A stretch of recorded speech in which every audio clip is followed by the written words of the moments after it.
പ്രിയ സ്നേഹിതരെ, നിങ്ങൾ എല്ലാവരെയും ഇന്നത്തെ കഥയിലേക്ക് സ്വാഗതം ചെയ്യുന്നു. അപ്പോൾ കഥ ആരംഭിക്കാം. ഞാൻ സോളമൻ ബാംഗ്ലൂരിൽ MBAക്ക് പഠിക്കുകയായിരുന്നു. പഠിത്തമെല്ലാം പൂർത്തിയാക്കി തിരിച്ച് നാട്ടിലെത്തി. റെയിൽവേ സ്റ്റേഷനിൽ നിന്ന് 10-12 കിലോമീറ്റർ ഇനി ബസ്സിൽ പോകണം വീട്ടിലേക്ക്. അങ്ങനെ ഞങ്ങളുടെ ജംഗ്ഷനിൽ കൂടി പോകുന്ന പ്രൈവറ്റ് ബസ് എത്തി. ബസ്സിൽ തിരക്ക് വളരെ കുറവായിരുന്നു. ഞാൻ ബസ്സിൽ കയറി ഒരു സീറ്റിൽ ഇരിപ്പുറപ്പിച്ചു. ബസ് പുറപ്പെട്ടു കുറച്ചു കഴിഞ്ഞപ്പോൾ തന്നെ ഞങ്ങളുടെ ജംഗ്ഷനിലെത്തി. ഇനി ഇവിടുന്ന് കുറച്ച് നടക്കണം വീട്ടിലേക്ക്. അങ്ങനെ ബസ്സിൽ നിന്നിറങ്ങി ഭാഗം പുറത്തു തൂക്കി ഞാൻ നടത്ത ആരംഭിച്ചു. റബ്ബറിന്റെ ഇടയിലൂടെയും തോടിന്റെ സൈഡിൽ കൂടിയും ഒക്കെ നടന്ന് ഞാൻ വീട്ടുമുറ്റത്തെത്തി. കോളിംഗ് ബെല്ലടിച്ചപ്പോൾ ലിസി ചേട്ടത്തിയാണ് വന്ന് കതക് തുറന്നത്. എന്നെ കണ്ടപ്പോൾ സന്തോഷം കണ്ട് ചേട്ടത്തി ഓടി വന്ന് എന്നെ കെട്ടിപ്പിടിച്ചു. അപ്പോൾ എന്റെ നെഞ്ചിലമർന്ന ആ സുഖം പറഞ്ഞറിയിക്കാൻ പറ്റാത്ത ഒരു സുഖം തന്നെയായിരുന്നു.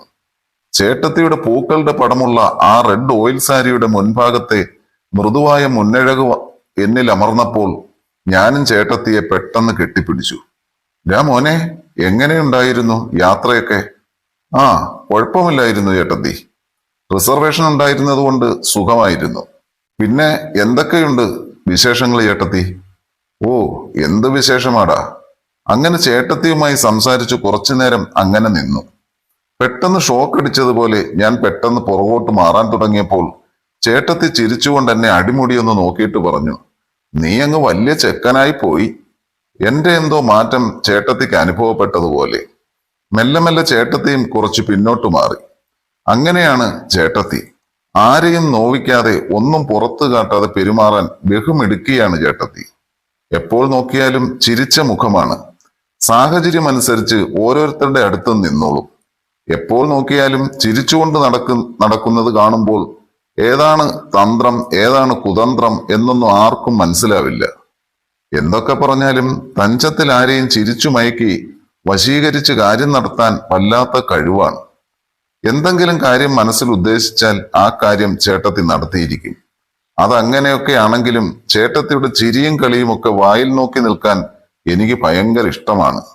ഇതിപ്പോൾ ഇത്രയും കാലം ഞാൻ ചേട്ടത്തിയുടെ ചിരിയും കളിയും മാത്രമേ കണ്ടിട്ടുള്ളൂ. ഇപ്പോഴാണ് ഞാൻ ചേട്ടത്തിയെ നല്ല രീതിയിൽ ശ്രദ്ധിക്കുന്നത്. എന്തൊരു ഗ്ലാമറാ എൻ്റെ അമ്മച്ചി. മനുഷ്യനെ കൊതിപ്പിച്ച് നിയന്ത്രണം പിടിക്കുന്ന കയ്യിലുള്ള ചരുവവും പിന്നെ നല്ല പാകത്തിനൊത്ത മുന്നഴകും താലിമാല കൊണ്ട് അലങ്കരിച്ച വെളുത്ത കഴുത്തും പൂർണ്ണചന്ദ്രനെ പോലെയുള്ള വെളുത്തു തുടുത്ത വട്ടമുഖവും ചെന്തുണ്ടിപ്പഴം പോലെ ഇരിക്കുന്ന ആ അധരങ്ങളും, ഇതൊക്കെയുള്ള ചേട്ടത്തിയെ കാണാൻ എന്തൊരു ചേലാണ്. എന്റെ കർത്താവേ, ആദ്യമായാണ് ചേട്ടത്തിയെ നോക്കി ഞാൻ വെള്ളമിറക്കുന്നത്. എന്താടാ, സ്വപ്നം കണ്ടോണ്ട് നിൽക്കുവാണോ? ബാഗ് തോളിൽ നിന്നെടുത്ത് താഴെങ്ങാനും വെക്കടാ.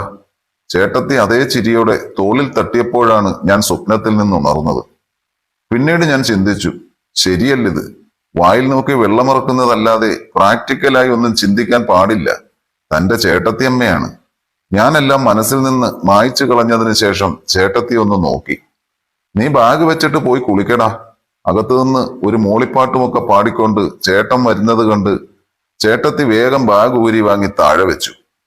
ഇടയ്ക്കിടയ്ക്ക് കാണിക്കുന്ന നിഷ്കളങ്ക ഭാവത്തിൽ സാരിത്തുമ്പ് വലിച്ചിട്ട് അരക്കെട്ടിലൊന്ന് അമർത്തി പിടിച്ചു. ഒരു ചെറിയ പുഞ്ചിരിയോടെ അകത്തേക്ക് നടന്നു ചേട്ടത്തി. ആഹാ, നീ എപ്പോഴെത്തി? ചേട്ടൻ ചോദിച്ചു. ഞാനിങ്ങോട്ട് വന്നതേ ഉള്ളു ഏട്ടാ. ഞങ്ങൾ വൈകുന്നേരത്തേക്ക് ഒരു കോഴിയെ റെഡിയാക്കുകയായിരുന്നു. അവരപ്പുറത്ത് കപ്പ വേവിക്കുക. ചേട്ടൻ സ്നേഹത്തോടെ എന്റെ പുറത്ത് ചെറുതായിട്ടൊന്ന് അടിച്ചതിന് ശേഷം കസേരയിൽ പോയിരുന്നു. ആ, വെറുതെ അല്ല ചേട്ടത്തി അടുക്കളയിൽ നിന്ന് നൈസായിട്ട് ഊരിയത്. അവിടെ മമ്മയും പപ്പായും ചേട്ടനും എല്ലാവരും കൂടി അടുക്കളയിൽ വൈകിട്ടത്തേക്കുള്ള വിഭവസമൃദ്ധമായ പാചകമായിരുന്നു.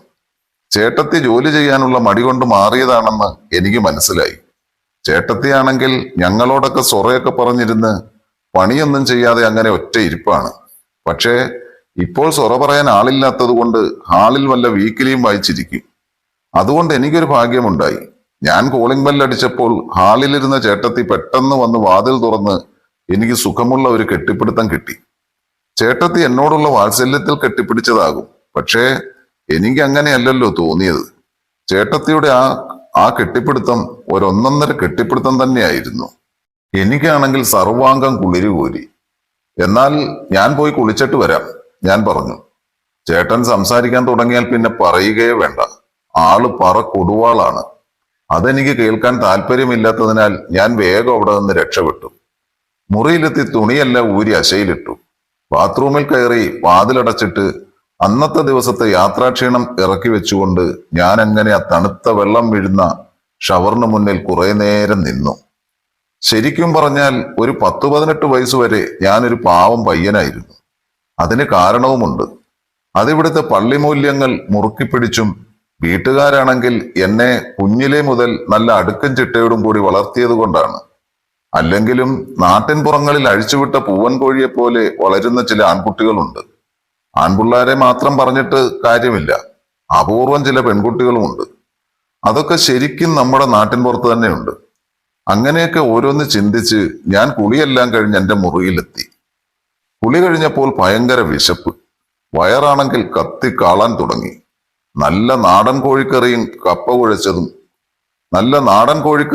കുഴച്ചതും കൂട്ടി തിന്നാനുള്ള കൊതിയോടെ ഒട്ടും ക്ഷമയില്ലാതെ മുടിയാണെങ്കിൽ കൈകൊണ്ടൊന്ന് ഒതുക്കി വെച്ചതിന് ശേഷം നേരെ അടുക്കളയിലോട്ട് വെച്ച് പിടിച്ചു. വിസ്തരിച്ചുള്ള കുളി കഴിഞ്ഞ് ഞാനൊരു കൈലി മാത്രം എടുത്തുകൊടുത്താണ് അടുക്കളയിലേക്ക് ചെന്നത്.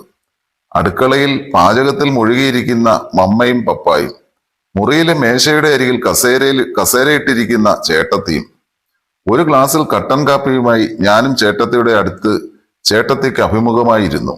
ഞാൻ കട്ടൻ ഊതി കുടിച്ചുകൊണ്ട് ചേട്ടത്തി അങ്ങനെ നോക്കി അങ്ങനെ ഇരുന്നു.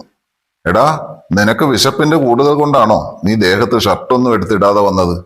ചേട്ടത്തി എന്റെ ശരീരം മൊത്തത്തിൽ ഒഴിഞ്ഞു നോക്കുമ്പോൾ എന്തോ എനിക്ക് കാലിന്റെ തള്ളവിരൽ മുതൽ മേപ്പോട്ട് ഒരു തരിപ്പ് കയറി. ചേട്ടത്തിയുടെ കണ്ണുകൾ എന്റെ ആ വിരിഞ്ഞ ബോഡിയിൽ ഉടക്കിയതുപോലെ ഒരു തോന്നൽ. ഓ, കൊച്ചു പയ്യന്മാർക്കൊന്നും ഇപ്പോ ഉടുപ്പൊന്നും വേണ്ടല്ലോ, ഉടുപ്പിടുന്നതൊന്നും അവർക്ക് ഫാഷൻ അല്ലല്ലോ, ചേട്ടത്തി പറഞ്ഞു. നാട്ടിലൊക്കെ വരുമ്പോൾ കുറച്ച് ഫ്രീഡം ആകട്ടെ ചേട്ടത്തി. കപ്പി ഗ്ലാസ്സിൽ കൈകൊണ്ട് താളം പിടിച്ചുകൊണ്ട് ഞാൻ പറഞ്ഞു. അത് കൊച്ചു പിള്ളേർക്കല്ലേടാ, നീ മുതുക്കനായില്ലേ? പാചകത്തിലിരുന്ന് അമ്മ എന്നെ കളിയാക്കിക്കൊണ്ട് പറഞ്ഞു. നേരത്തെ കെട്ടിപ്പിടിച്ചപ്പോൾ ചേട്ടത്തിക്ക് വല്ലതും മനസ്സിലായോ? ആർക്കറിയാം. ഞാൻ ചേട്ടത്തിയോട് ചോദിച്ചു, ഈ സാരി പുതിയതാണോ ചേട്ടത്തി? ഓ, ഇത് പഴയ സാരിയാടാ. ഇനിയിപ്പോൾ നിനക്ക് ജോലിയൊക്കെ കിട്ടുമ്പോൾ എനിക്ക് എന്തുവാ, പുതിയ സാരിയുടെ ഒരു ബഹളമായിരിക്കും, ചേട്ടത്തി ചിരിച്ചുകൊണ്ട് പറഞ്ഞു. എനിക്കതിന് ഇപ്പോഴെങ്ങാനും ജോലി ശരിയാകുമോ? അത് കൊള്ളാം. അപ്പോൾ നിന്റെ പഠിത്തമൊക്കെ അത്രയ്ക്ക് നല്ലതാണെന്ന് സാരം. ചേട്ടത്തി സാരിയുടെ മുത്താണി പിടിച്ച് സൈഡിലേക്കൊരിടല്. ശരിക്കും പറഞ്ഞാൽ വയറിന്റെ കുറച്ചു ഭാഗം കാണിച്ച് ചേട്ടത്തി നിവർന്നിരുന്നു. ഓ, എന്താ വയറ്, തേച്ച് ഞുറുവിട്ട പോലെ. പഠിത്തമൊന്നും ഉഴപ്പിയില്ല. എക്സാം എല്ലാം നല്ലപോലെയൊക്കെ എഴുതി ഞാൻ. ശരിക്കും പറഞ്ഞാൽ ഞാൻ ആ ഭംഗി നോക്കി നിന്ന് യാന്ത്രികമായിട്ടാണ് പറയുന്നത്. കട്ടൻ കാപ്പി കുടിക്കുന്നതിനോടൊപ്പം ചേട്ടത്തിയുടെ മേനിയഴകും ഞാൻ മുത്തിക്കുടിച്ചുകൊണ്ട് കസേരയിൽ ചാരി അങ്ങനെ ഇരുന്നു. ചേട്ടത്തി എന്നെയും ഞാൻ ചേട്ടത്തിയെയും നോക്കി. ഓ, ഈ ചേട്ടന്റെ ഒരു ഭാഗ്യം. എന്നെ നോക്കി ചിരിച്ച ചേട്ടത്തിയുടെ ആ ചെഞ്ചുണ്ടിൽ തിളങ്ങി നിൽക്കുന്ന ഉമിനീർ മാത്രം മതി. ശരിക്കും പറഞ്ഞാൽ എനിക്ക് വല്ലാണ്ടായി. എന്റെ ആ നോട്ടം കണ്ടിട്ടാകണം ചേട്ടത്തി അർത്ഥം വെച്ച് ആ ചുണ്ടൊന്ന് കടിച്ചു പിടിച്ചു വിട്ടു. പെട്ടെന്നായിരുന്നു മമ്മ വിളിച്ചത്. ഡി ലിസി, ഇങ്ങോട്ടൊന്ന് വന്നേടി. ഈ കറിയുടെ ഉപ്പൊന്ന് നോക്കിയേ. ഞാൻ നോക്കിയിട്ട് ശകലം കുറവാണെന്ന് തോന്നുന്നു. ഇനി നീയൊന്ന് നോക്ക്. അമ്മ ചേട്ടത്തിയെ അടുപ്പിനടുത്തേക്ക് വിളിച്ചു. എന്നെ നോക്കിയിട്ട് ചേട്ടത്തി പറഞ്ഞു, ഇപ്പം തിന്നാൻ തരാമടാ കുതിയ, എല്ലാം റെഡിയായി. ചേട്ടത്തി എന്തോ അർത്ഥം വെച്ച് പറഞ്ഞത് കൊണ്ട് എണീറ്റ് എന്റെ മുടിയിലൊന്ന് തടവിക്കൊണ്ട് എഴുന്നേറ്റ് പോയി. ചേട്ടത്തി പോയപ്പോൾ ഞാൻ കസേരയിൽ നിന്ന് എഴുന്നേറ്റ് മുറിയിലേക്ക് ചെന്നു. എന്നിട്ടൊരു ഷർട്ട് എടുത്തിട്ടു. ഡാ, ഇങ്ങോട്ട് വന്നേടാ. പപ്പയുടെ വിളി വന്നു.